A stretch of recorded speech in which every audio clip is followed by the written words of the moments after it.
요한복음 말씀을 보면 예수님께서 행하신 기적이 많이 기록되어 있지 않고 7개 정도가 기록이 되어 있습니다. 그 기적들은 모두 다 예수님이 메시아이신 것을 증명하는 기적들이죠. 그 중에 하나가 오늘 본문 말씀인데, 왕의 신하가 그 아들이 병들어 죽게 됐습니다. 그래서 예수님을 찾아와서 고쳐달라 하는 그런 말씀입니다. 이 왕의 신하라고 그랬는데, 그 왕을 보면 헤롯 안티파스라고 하는 왕입니다. 성경에 헤롯이라는 왕이 나오죠. 여러 명의 헤롯이 있는데 그 중에 한 명, 헤롯 안티파스의 신하로 있는 사람. 물론 아이가 죽게 되었다 하니 그 아버지의 마음이 많이 아팠지요. 그래서 예수님을 찾아와서 살려달라고 부탁하는 이 과정에서 예수님께서 이 신하를 아주 높이 평가를 합니다. 이 말씀을 통해서 우리가 볼 수 있는 것, 도대체 어떤 믿음이었기에 예수님께서는 이 사람의 믿음을 높이 평가하고 그 믿음대로 아이를 살려주셨을까? 말씀을 묵상하면서 보니까 이 사람은 왕의 신하라 그랬습니다. 고위직 관리였다 하는 거죠. 예수님은 누구였느냐? 목수의 아들이었고 예수님도 역시 목수의 일을 했지요. 그리고 보니까 이 왕의 신하가 예수님을 찾아온 것은 고위직 관리가 낮은 목수의 가정을 찾아왔다 하는 겁니다. 높은 지위에 있으면 어깨에 좀 힘이 들어가고 거들먹거리기를 잘 하지요. 좀 옛날일수록, 나라가 가난할수록 이 고위직의 힘이 아주 막강합니다. 한 10여 년쯤 됐네요. 키르기즈스탄에 단기 선교를 갔습니다. 우리 선교사님이 대사관에 근무하고 있기 때문에 뭐 이렇게 연줄 해가지고 좀 좋은 것들을 좀 많이 보고 그랬는데, 그 중에 한 가지가 식당 예약을 하는데 아주 호수라고 해서 우리나라 같은 호수가 아니고 가면 바다 같아요. 완전 바다, 거기에 해군 잠수함도 들어오고 막 그런 호수입니다. 거기에 아주 경치가 굉장히 좋고 하는 그런 음식점이 있는데 우리 같은 사람들은 예약해도 잘 안 됩니다. 근데 바로바로 예약이 되더라고요. 또 다행스러운 것은 우리가 가기 바로 전날 우리나라 고위직들이 와서 거기서 음식을 먹었대요. 그걸 다 대사관에서 이렇게 해주잖아요. 근데 그 대사관 직원이니까 내일 하루 더 쓸게요 그래가지고 갔으니 얼마나 좋겠느냐. 그래서 잘 먹고 오다가 경찰 단속에 걸렸습니다. 우리는 잘못한 게 없다고 생각했는데 아마 경찰이 볼 때는 잘못한 게 있었나 봐요. 단속에 걸려서 뭐 해명한다고 듣습니까? 돈 줘야 듣지. 가난할수록 그래요. 근데 하다가 뒤에 우리 선교사님이 나 대사관에 근무하는 누굽니다 그랬더니 안녕히 가십시오 해서 그냥 왔어요. 자, 그거 보면 고위직의 힘이 얼마나 강한가. 요즘에 경찰도 그렇게 했다가 큰일 나죠. 예전에 제가 지금도 경목을 하고 있는데 뭐 한 30년 전부터 경목을 했어요. 경목하면 그 경목증이 나와요. 경목증이 나오면 이 시골 지역 다니다 보면 뭘 잘 모르니까 걸릴 때가 많아요. 그러면 미안합니다 경목증 내놓으면 안녕하십시오 막 그랬거든요. 근데 지금은 그랬다간 큰일 나죠. 근데 지금도 막 힘 있는 사람들이 있어요. 해군 별 2개, 하나, 2개, 3개 불러놓고 앉아, 일어서, 나가, 뭐 손 들고 있으면 하는 거 보니까 아직도 고위직의 힘이 살아있다 하는 것을 볼 수가 있습니다. 그런데 이러한 고위직의 사람이 하찮은 목수를 찾아왔다 하는 거죠. 또 한 가지를 보면요, 아주 먼 거리를 찾아왔어요. 예수님께서 유대에서 갈릴리로 내려오셨다 그랬는데 갈릴리에 계셨고, 또 이 신하는 어디에 있었느냐? 가버나움이라는 동네에 있었습니다. 이 거리가 얼마나 되느냐? 32km. 뭐 요즘으로 생각하면 그렇게 먼 거리는 아니에요. 왜냐하면 32km면 차 타고 가면은 1시간 정도면 충분히 갈 수 있잖아요. 옛날에 교통수단도 별로 안 좋고 또 도로도 별로 안 좋을 때, 그때에 32km를 왔다 하는 거 쉽지 않았다 하는 겁니다. 이게 가만히 보면 지금 애가 좀 죽느냐 사느냐, 숨이 넘어갈까 말까는 그 아주 굉장히 급한 상황이잖아요. 근데 그때 32km를 왔다 하는 것은 아무리 안 와도 걸어와도 이거 뭐 한나절 내지는 하루 정도 걸릴 것이고, 뭐 말 타고 왔으면 좀 빨리 왔을지 모르겠지만 좌우에 시간이 많이 걸렸단 말이죠. 그런데 아이를 살릴 양으로 그런 거리가 전혀 문제가 안 됐다 하는 겁니다.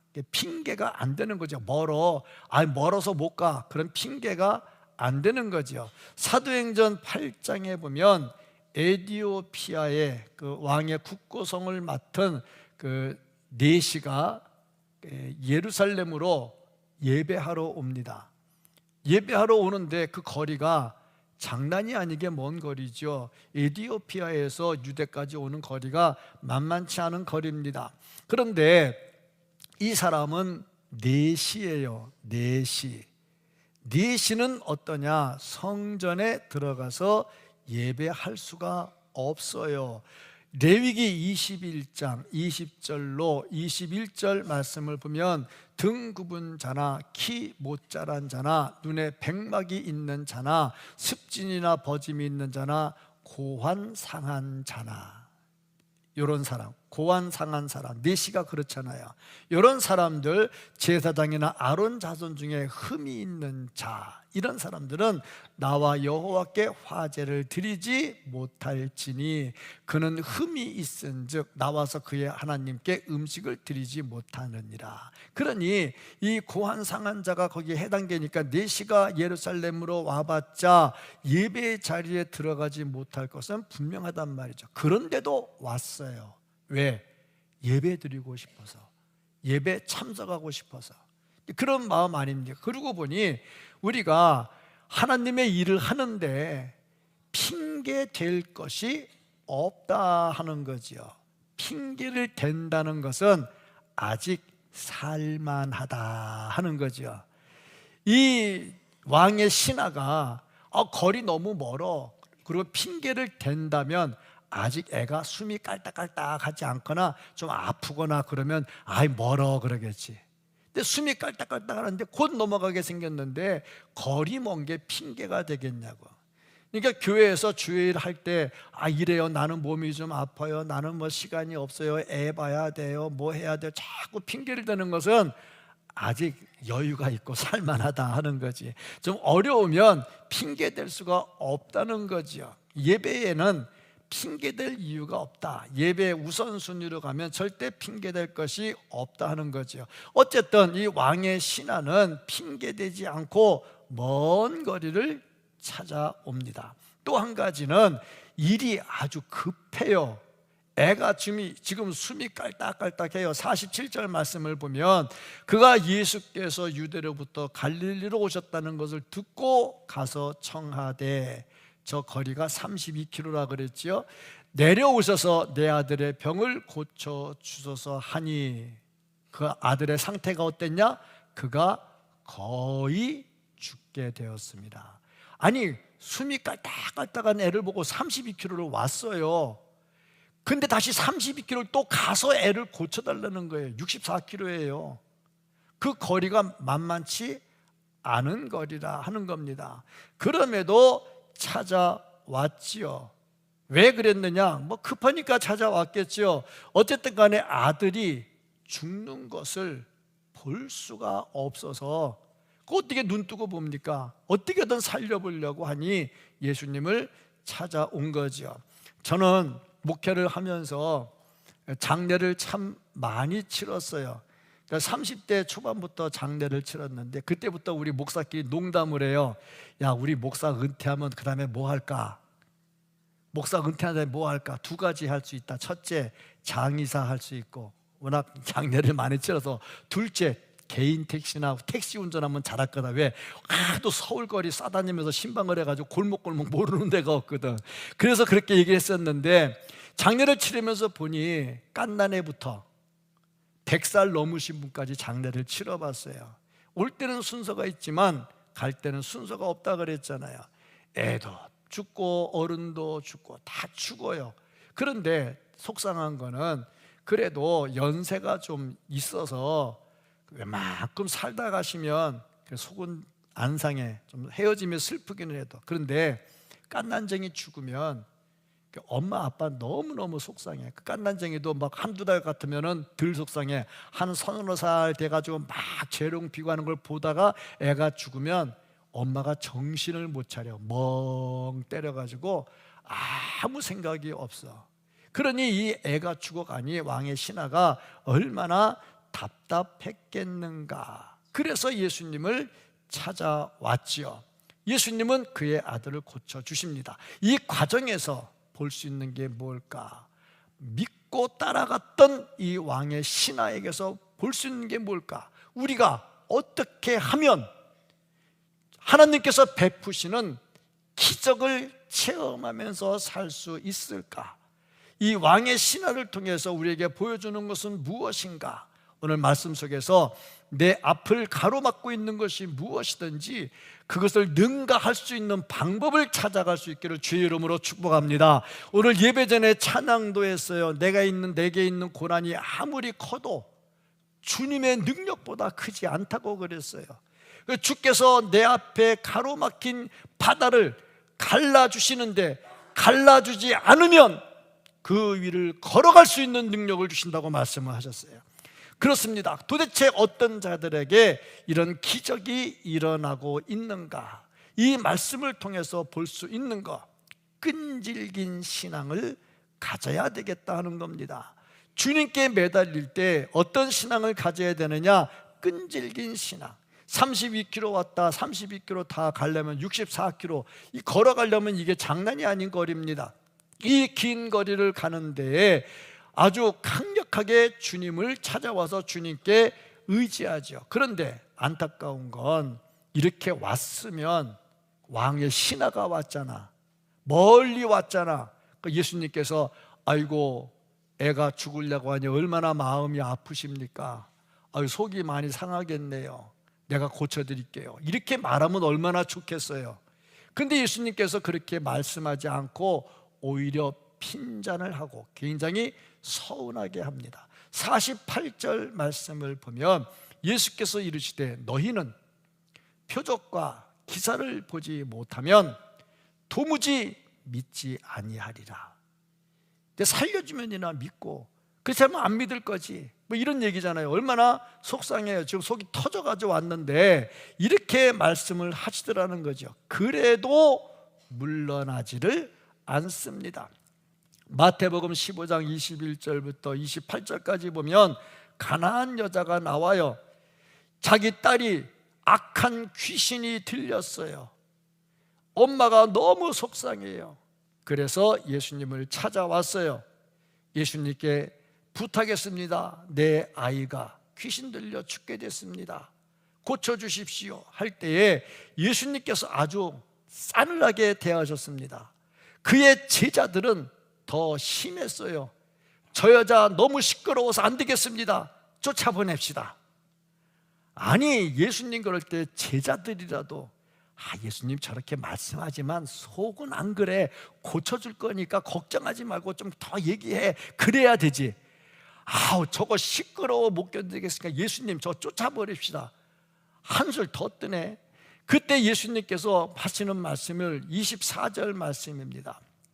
나는 이스라엘 집의 어린 양 외에는 다른 데로 보내심을 받지 아니하였느라. 너 이스라엘 사람 아니잖아. 너 이방 여자잖아. 그러니까 나는 너희들 안 고쳐줄 거야. 그렇게 말씀을 하십니다. 그래도 여자가 끈질기게 달라붙으니까 또 26절에 이렇게 말씀하시죠. 대답하여 이르시되 자녀의 떡을 취하여 개들에게 던짐이 마땅치 아니하니라. 자녀는 이스라엘 사람이잖아. 개는 누구야? 너잖아. 너는 개잖아. 그렇게 말씀하는 거예요. 마땅치 아니하니라. 이렇게 심하게 말씀을 하셔요. 그래도 이 여자는 어떻게 하냐, 끝까지 끈질기게 예수님께 매달리죠. 그의 딸이 고침을 받았습니다. 끈질겨야죠. 뭐 하나 하더라도 끈질겨야죠. 열왕기하 5장 1절부터 19절에 보면은 거기에 아람의 군대 장관 나만이 나옵니다. 한센병에 걸렸습니다. 우리말로 말하면 나병, 문둥병이잖아요. 못 고쳤잖아요, 옛날에. 더군다나 이게 엘리사 시대니 지금부터 3000년도 더 지난 때잖아. 그 전에 3000년쯤 전에 되는 그때에 어떻게 이 나병을 고쳤겠냐고. 못 고치죠. 근데 고치러 엘리사를 찾아왔어요. 엘리사가 옆에 있는 나라의 군대 장관, 그 나라의 2인자는 될 겁니다. 왕이 1인자고 아마 2인자쯤 될 겁니다. 그러면 엘리사가 나와서 아이고 어서 오십시오, 정말 고생이 많으시군요, 제가 고쳐드릴게요 하고서 손을 놓고 안수기도 할 줄 알았는데 쳐다보지도 않고 내다보지도 않고 가다가 요단강에서 7번 목욕하고 가세요, 그렇게 얘기해. 그것도 자기가 말한 게 아니고 종시켜가지고. 얼마나 기분이 아주 안 좋았겠습니까? 그래서 그냥 가려고 그랬죠. 그런데 부하들이 기왕에 왔는데 그래도 한번 해봅시다 하니까 가는데 1번, 2번, 3번, 4번, 5번, 6번 전혀 기색이 안 보여. 그래도 포기하지 않고 7번째 들어갑니다. 그의 나병이 고쳐졌습니다. 끈질기죠. 뭘 하나 해도 끈질겨. 사업을 해도 끈질겨야 되고, 기도를 해도 끈질겨야 되고, 뭘 해도 끈질겨야 된다. 누가복음 18장 1절로 8절까지 보면 거기 억울한 일을 당한 과부가 나옵니다. 이 과부가 너무 억울해서 재판관을 찾아갔어요. 근데 그 재판관도 웃기는 재판관이야. 하나님도 두려워하지 않고 사람들을 아주 불쌍히 여기지도 않는 아주 나쁜 재판관이야. 그래서 이 억울한 일을 얘기하니까 그냥 상대를 안 하는 거야. 그래도 이 과부가 너무 억울하니까 계속 재판관을 찾아가. 억울합니다, 나를 살려주세요 하다 보니 귀찮은 거야. 지금으로 하면 스토킹, 신고해버리면 경찰이 잡아가 버리겠지. 그런데 그때는 또 그런 것도 없었는지 자꾸 오니까 이 재판관이 스트레스 받는 거야. 야, 이거 놔뒀다가 끝까지. 세상에 제일 무서운 사람이 어떤 사람이냐면, 제일 무서운 여자가 어떤 여자냐면 징징거리면서 끝까지 달라붙는 거야. 세상에 그런 여자 무서워. 얼마나 무서운지 몰라.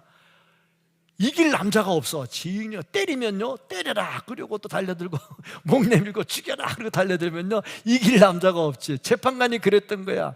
끝까지 달려드니까 살려달라는데 어떻게 할 거야? 귀찮아. 야, 이거 놔뒀다가 내가 지금 제명에 못 사고 스트레스 받겠다. 그래가지고 해결해줘요. 예수님 말씀이에요. 악한 재판관도 이렇게 해결해 주는데 하물며 하늘에 계신 너희 아버지께서 안 해주겠느냐. 끈질긴 거죠. 지금 왕의 신하도 보니까 끈질겨요. 한마디에 나가 떨어지지 않고 그래도 예수님께 달라붙는 거죠. 어떤 사람이 기적을 체험하냐? 끈질긴 사람입니다. 기도에 끈질긴 사람입니다. 기적을 체험할 수 있죠. 그러니까 바다를 갈라주지 않는다고 포기하면 끝나요. 근데 바다를 갈라주지 않아서 포기하지 않으면 안 갈라진 바다 위를 걸어가게 만들어 준단 말이죠. 얼마나 놀라운 하나님의 은혜입니까? 뭘 하든지 끈질긴 자가 기적을 체험할 수 있습니다. 그 다음 단계가 뭐냐면, 끈질기다고 해서 다 되는 건 아니고 아주 못된 것에 끈질기면 어떻게 되겠어요? 오히려 옳지 않죠. 순수한 신앙을 가지고 끈질겨야 된다 하는 겁니다. 49절부터 50절까지 말씀을 보면 신하가 이르되 주여 내 아이가 죽기 전에 내려오소서. 지금 죽을 지경이 돼서 갔잖아요. 벌써 갔잖아요. 한나절 이상 갔잖아요. 그런데 죽기 전에 내려오소서 할 때 예수님이 뭐라고 하시냐면 가라. 같이 안 가요. 알아서 갈게 그게 아니고요. 가. 그냥 가. 가면 네 아들이 살아있어. 이렇게 말씀하시는 겁니다. 자, 그때 이 신하가 어떻게 했느냐? 그 사람이 예수께서 하신 말씀을 믿고 가더니. 오늘 설교의 제목입니다. 말씀을 믿고 가더니. 순수하잖아. 얼마나 순수해. 요즘같이 핸드폰 있으면 야, 예수님이 이렇게 말씀하시는데 어떠냐? 그 물어볼 수 있지만 옛날에 그런 거 없었잖아. 어떻게 이걸 확인할 거야? 내려와서 고쳐달라고 하는데 내려오지도 않고 다 나았어 하고 얘기해. 긴급하게 아주 간절하게 구했는데 예수님은 따라가지도 않고 살아있다 이렇게 말씀을 했어요.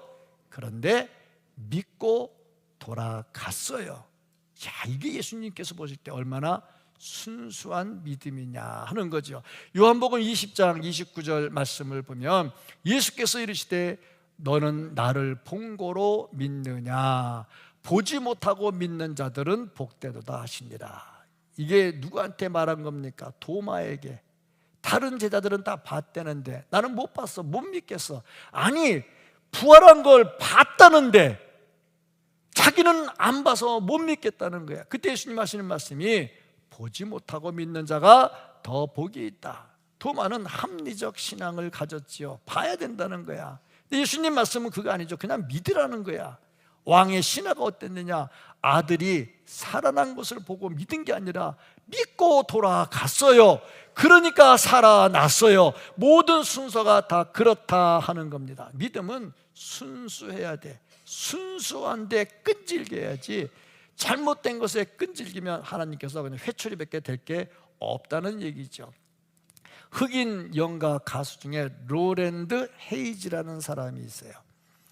나중에 집에 가셔서 한번 이렇게 찾아보시면 알겠지만 로랜드 헤이즈라는 사람이 있는데 어려서 산골에 살았어요. 아주 가난했어요. 신발도 못 신고 살았죠. 그러다가 어떻게 복음을 들었는지 교회에 예배 드리러 가는데 그 동네는 예배당이 없어. 멀리 가야 돼. 맨발로 가가지고 예배를 드리고 하는데 애가 노래를 잘 불렀던 것 같아. 그 노래를 부르는데 제법 괜찮게 부르니까 의사 한 분이 너 우리 집에 와서 노래 한번 불러줄래? 그랬어요. 그래서 그 집에 노래 불러주러 가는데 가서 보니 그 의사가 축음기, 옛날에 축음기를 듣는데 그 카루소의 노래를 듣고 있었어요. 근데 이 아이가 그 축음기에서 나오는 소리를 들으면서 완전히 뿅 갔어. 그 너무너무 감동이 된가, 그 목소리에 너무 감동이 돼가지고 뿅 갔어. 그 다음부터 이 아이의 마음속에 카루소가 살았대요. 마음속에. 그래서 유명한 흑인 연가 가수가 된 거야. 순수하잖아. 뭐든지 주님의 말씀을 받고 순수하게 받고 믿음으로 아멘하면 기적을 체험하게 됩니다. 왕의 신하는 말씀 한마디면 된다는 그런 믿음을 가지고 있었다 하는 거죠. 예로부터 권력이나 재물을 가진 사람이 순수한 신앙을 갖기는 쉽지가 않습니다. 그런데 한편으로 익은 벼가 고개를 숙인다고, 오히려 더 있는 사람이 순수하고 겸손하게 신앙생활을 잘할 수가 있습니다. 순수한 게 굉장히 중요하죠. 베드로가 풍랑만 난 배에서 죽느냐 사느냐 할 때 예수님이 오셨어요. 예수님께서 오시는 걸 보더니 나도 물 위를 걷게 해달라고, 그래서 오라 그러니까 팍 뛰어내렸잖아. 순수하잖아. 계산 안 해. 내가 빠지면 어떻게 되지? 계산하라고 그냥 팍 뛰어내리니까 물 위를 걸어갔잖아. 하나님 말고 인간으로 물 위로 걸어간 최초의 사람, 최후의 사람이 누구냐? 베드로야. 몇 발자국은 걸었잖아. 근데 빠졌잖아. 왜 빠져? 바람과 파도를 보니까 무서워. 갑자기 무서워져서 순수함을 잃어버렸어. 순수할 때는 물 위를 뛰어내려서 걸었는데 순수함이 이루어지니까 기적도 빠져버리게 되더라는 거죠. 그렇습니다. 끈질긴 기도와 끈질긴 열정이 있는데 그 안에 순수함이 있을 때, 순수함을 가지고 순종할 때 기적을 체험하게 되는 줄로 믿습니다. 자, 그래서 이 왕의 신하에게 어떤 일이 일어났느냐? 응답이 나타나죠. 응답. 주님께서 반드시 응답을 해주십니다. 어떤 응답이 일어났느냐? 아들이 살아났습니다. 51절 말씀을 보면 내려가는 길에서, 지금 말씀을 믿고 순종해서 내려갑니다. 내려가는 중입니다. 그 종들이 오다가 만나서 그때에 종들이 다시 가버나움에서 올라오다가 이 왕의 신하를 만납니다. 하는 말, 아이가 살아있다 하거늘. 자, 믿고 내려가더니, 너무너무 희한한 거야. 예수님 가지도 않고 그냥 나서 그냥 가. 그러니까 아멘 하고 오는데, 자기 신하들이 오더니, 자기 종들이 오더니 애가 살았습니다. 언제냐? 어제 저녁 7시입니다. 그래? 그러고 보니 예수님께서 말씀하시는 바로 그 시간, 바로 그 시간이었다 하는 겁니다. 자, 이걸 보세요. 순수한 믿음을 가지니까 놀라운 기적을 체험하게 되는데, 아들이 살아나는 기적을 체험하게 됐다는 겁니다. 믿고 갔는데, 만약에 아들이 죽었다면 그 예수님의 입장이 어떻게 되겠어요? 그거 참 난감한 거죠. 예수님은 절대 그럴 일이 없죠. 그러니까 말씀을 믿고 가다 보면 기적이 나타납니다.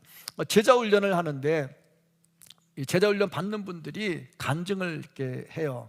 하다 보면, 이렇게 말씀을 쭉 하다 보면, 이런 일이 있었어요 간증하는데, 그 중에 한 분이 이런 얘기를 했어요. 위장병으로 굉장히 고생을 많이 했답니다. 그런데 어느 날 성경을 읽는데 혈류병 여인이 예수님의 옷을 딱 만지는 순간 고쳐졌다 하는 그 말씀을 읽는데, 갑자기 글씨가 크게 보이더래요. 그 순간 자기 위장병이 다 치료됐다는 겁니다. 참 그렇잖아요. 희한해요. 야구 선수가 홈런을 때릴 때요, 공이 크게 보인대잖아. 그 희한해요, 그렇죠?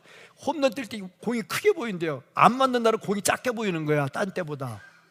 그러니까 성경 읽다가 글씨가 크게 보이면 기적을 체험하는 순간입니다. 믿고 아멘할 때 역사가 나타나요. 설교 듣다가요, 설교가 갑자기 마음에 확 들어오잖아요. 아멘으로 받으면 기적이 나타난다니까요. 다 그런 겁니다. 항상 그렇습니다. 뭐든지 말씀이 살아나 겸손한 마음으로 말씀을 들으면요, 안수기도 안 해줘도, 물론 안수기도 할 때 역사가 나타나긴 합니다만은, 안수기도 안 해도 내가 말씀을 읽는 중에, 듣는 중에 확 와닿는 것이 있으면 아멘으로 믿고 가면 그때 기적들은 일어나게 되더라는 거죠. 병도 고쳐지고 질병도 고쳐지고요, 다 역사들이 일어나게 되더라 하는 겁니다. 아멘으로 화답하는 것이 기적을 체험하는 길인 줄로 믿습니다.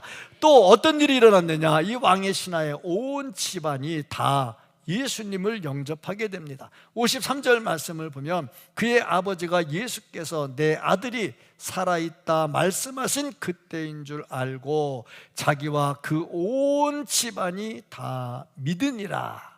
하나가 은혜 받으니까요, 주변의 역사가 막 일어나기 시작을 하더라 하는 겁니다. 내가 겸손해지고, 내가 은혜를 받고, 내가 말씀으로 가고, 말씀 붙잡고 끈질기게 기도하면 내 주변에 변화들이 일어나게 됩니다. 자식들을 가르칠 때 잔소리 많이 한다고 말을 듣나요? 말을 잘 안 들어요. 그럼 어떻게 해야 되느냐?